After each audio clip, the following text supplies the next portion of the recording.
The journey to understanding female psychology often begins with a fundamental misstep: projection. Men tend to project their own internal logic, communication style, and drivers of attraction onto women. The culture, through media, self-help gurus, and romantic narratives, reinforces this error, packaging female desire as a complex, hyperrational puzzle that can be decoded with the right list of admirable qualities. You are told that women are mysterious, ethereal creatures who must be treated as ancient hieroglyphics demanding meticulous, scholarly deconstruction. The reality is that their operating system, while different, follows predictable patterns rooted in millions of years of evolutionary development. The challenge isn't the complexity, it's the unwillingness to discard the male-centric psychological lens. The first and most vital step is to accept this premise: women do not think like men, nor should they. Performing art's the retrospective narrative, emotion drives the bus. The most crucial difference lies in the sequence of decision-making. Where a man often approaches life with a bias toward rational problem-solving, a woman often operates on an emotional first, logic second sequence. The tyranny of overanalysis. The male mind excels at dissecting data points. This is why men spend hours in detective mode analyzing a woman's communication. She used "k" instead of "okay, what does this mean?" This is a catastrophic misapplication of effort. The male cycle: observation, analysis, inference, emotional investment. The female cycle: reaction, living life, casual response. The woman is typically not engaged in a secret psychological game. She is reacting to her present state, distracted, comfortable, busy, or stressed. Your intense analytical loop is a self-generated psychological thriller that has no basis in her reality. You are creating drama, she is simply existing. The energy you spend analyzing her minutiae should be spent building a life she would want to be a part of. Post-rationalization: the story we tell. Attraction and life decisions are fundamentally emotional. The retrospective narrative principle dictates that the emotion, e.g., attraction, repulsion, contentment, comes first, and the brain then retrofits a logical, socially acceptable story to justify that feeling. Ask a woman why she is with her partner, and she'll list surface-level qualities: he's supportive, kind, and we share similar values. This is the narrative, the reason she tells others and herself. The true, subterranean reason is a complex, neurochemical, and subconscious response to the way he makes her feel, a feeling rooted in safety, excitement, or status. This explains the futility of trying to logic your way into her heart. A meticulously prepared argument about your superior qualities, i.e., as you can see on slide 5, my retirement portfolio is excellent, is irrelevant because attraction is not a contractual agreement, it is a biological trigger. The inverse law of neediness and emotional state. Attraction is not earned through good behavior, it is triggered by an emotional state and the perception of value and challenge. The volatility of the inner world. A woman's emotional landscape is less like a stable climate and more like a volatile, high-pressure weather system. Her mood, energy, and openness to connection fluctuate based on countless internal factors: hormones, biological cycles, stress, social dynamics, diet, that are outside of your control. The mistake men make is trying to become a human sun to always guarantee a sunny day. They try to cater, control, and solve, believing the right combination of actions will manipulate her state. The successful approach is to be an unwavering observer who adapts without internalizing her state. You can't change the weather, but you can dress appropriately. If she's closed off and moody, don't press for intimacy, give her space and focus on your own life. The scourge of neediness. The inverse law of neediness states, a man's attractiveness is inversely proportional to his need for her attention, validation, and presence.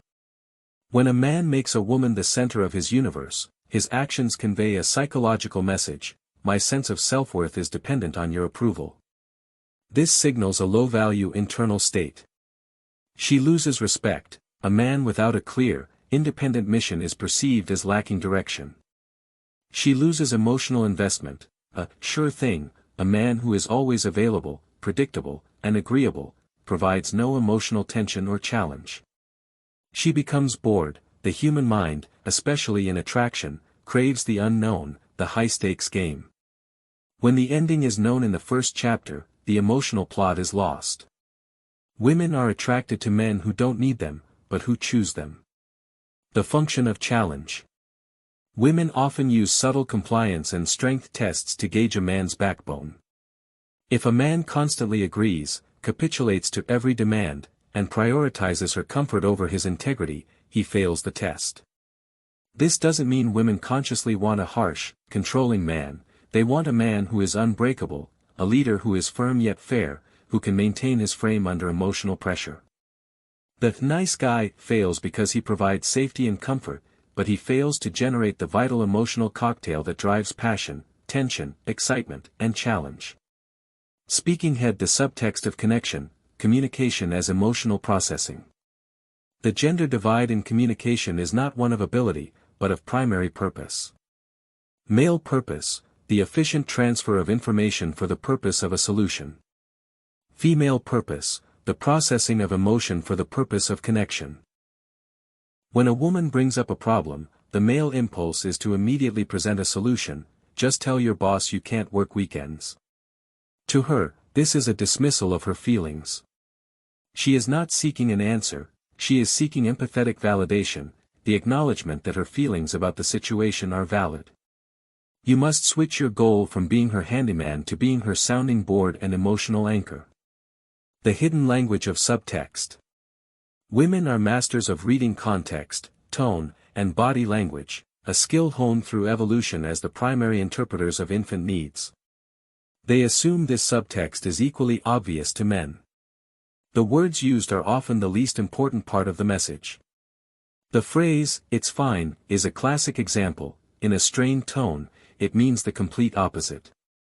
To understand female communication, you must learn to listen not only to what is said but to the emotional temperature and contextual shift. Crown evolutionary drivers, hypergamy and the sexual marketplace. Understanding the core, unchangeable drivers of mate selection is essential. Hypergamy, the unconscious search for status. Hypergamy is the evolutionary principle where women are wired to seek a mate who is perceived as equal to or higher in some hierarchy, financial status, social dominance, physical strength, or intellectual capacity.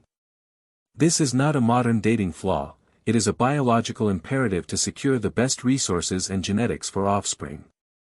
The modern manifestation of this is the successful woman's dating crisis. A high-earning, high-status female CEO or doctor has a much smaller pool of suitable men who meet her attraction requirements, i.e., men who are above her in the hierarchy. The sexual marketplace dynamics. The interplay of age, options, and value creates a timing mismatch. Female value curve. Female sexual market value tends to peak earlier, mid-20s, and then decline due to fertility and time constraints. This is the period of maximum choice.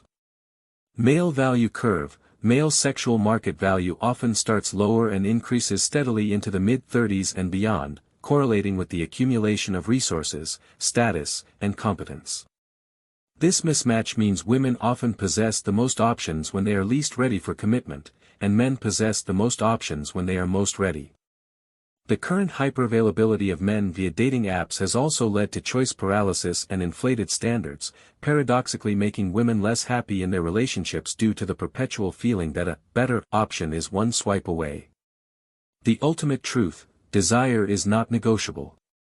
To genuinely understand female psychology, you must internalize the final, brutal truth.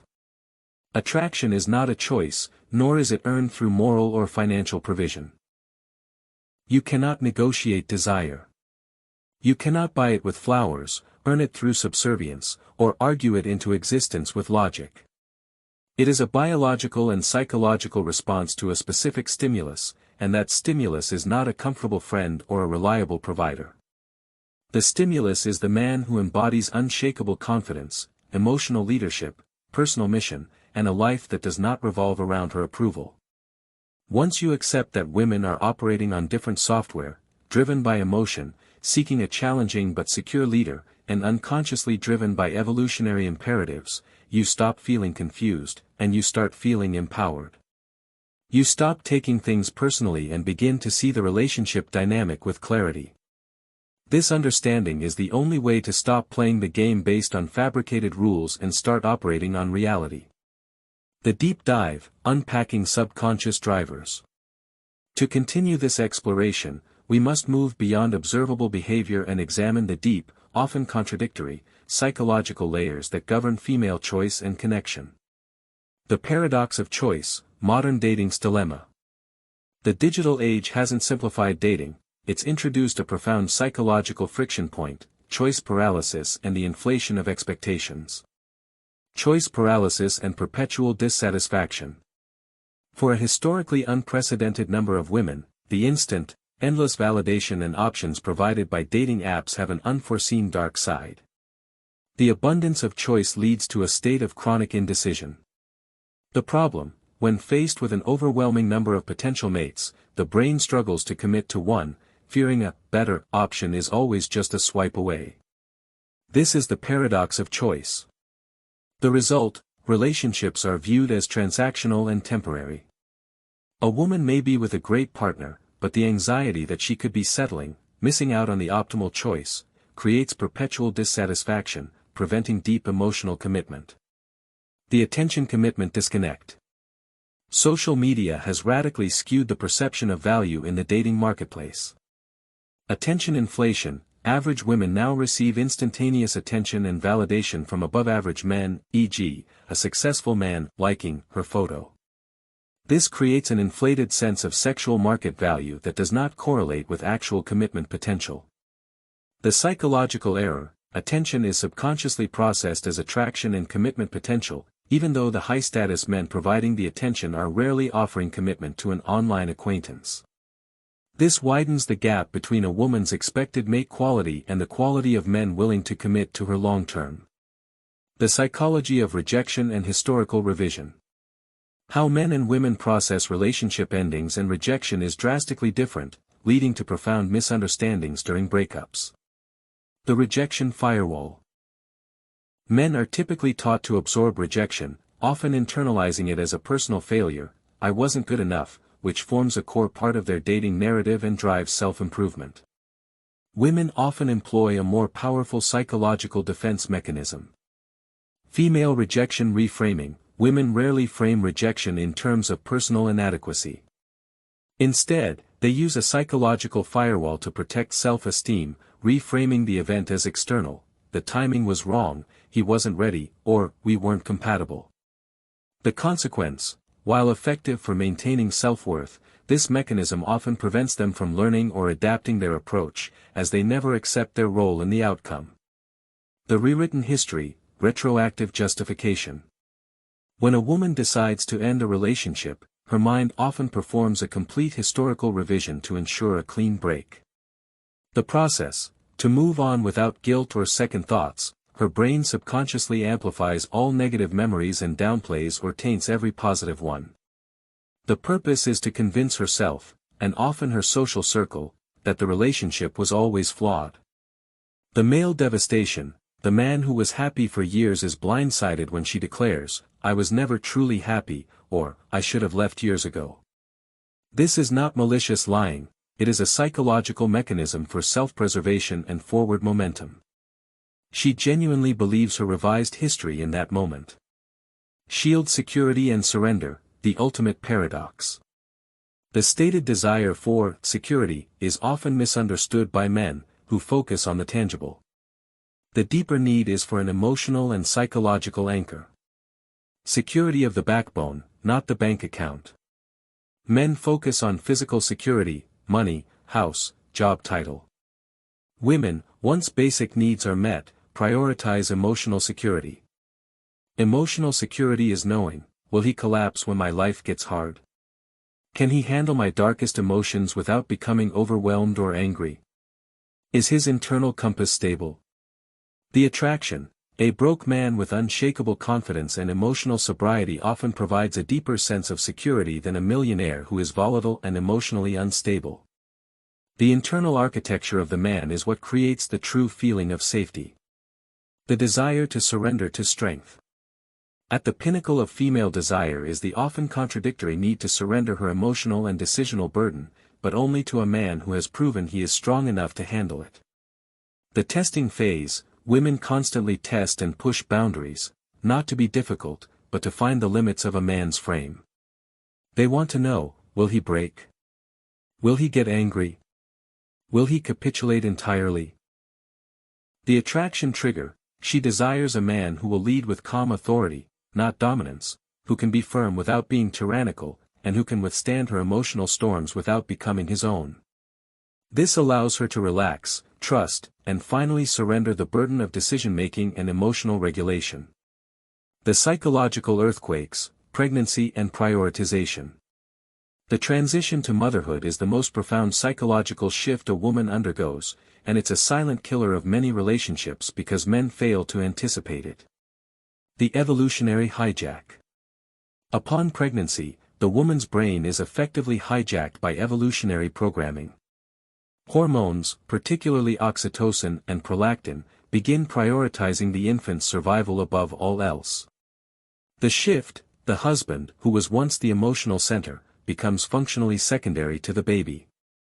His role shifts from primary romantic partner to resource provider and protector of the mother-child unit. The misunderstanding: men often interpret the sudden drop in attention or intimacy as a personal rejection or a lack of love.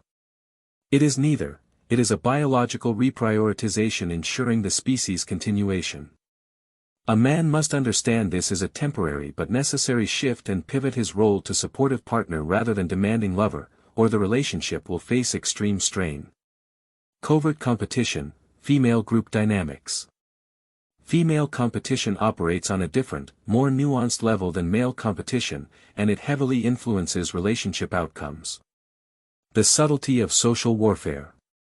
While men compete overtly through displays of physical strength, wealth, or status, women often compete covertly through social manipulation and reputation management. Techniques: this includes subtle denigration, passive aggression, frenemy dynamics, and the strategic deployment of social information. The classic example is the backhanded compliment, "She's so nice, but..." Group influence: understanding this covert competition is crucial because female social approval is a powerful determinant of relationship success. If a woman's friends or mother disapprove of a partner, the social pressure, compounded by subtle psychological warfare from the group, is often enough to dissolve the relationship, regardless of the woman's individual feelings. Her need for social validation is significantly stronger than a man's. Final principle: focus on the internal. The ultimate takeaway remains the same: stop trying to figure out what external quality or action will win her over, and focus on your internal state and external mission. Attraction is not about being a provider, a lover, or a friend, it is about being a center of gravity. Be the man who has a purpose, who is emotionally stable, who can lead, and who doesn't need her to complete him. That strength, that unshakable independence, is the trigger for both attraction and the desired surrender.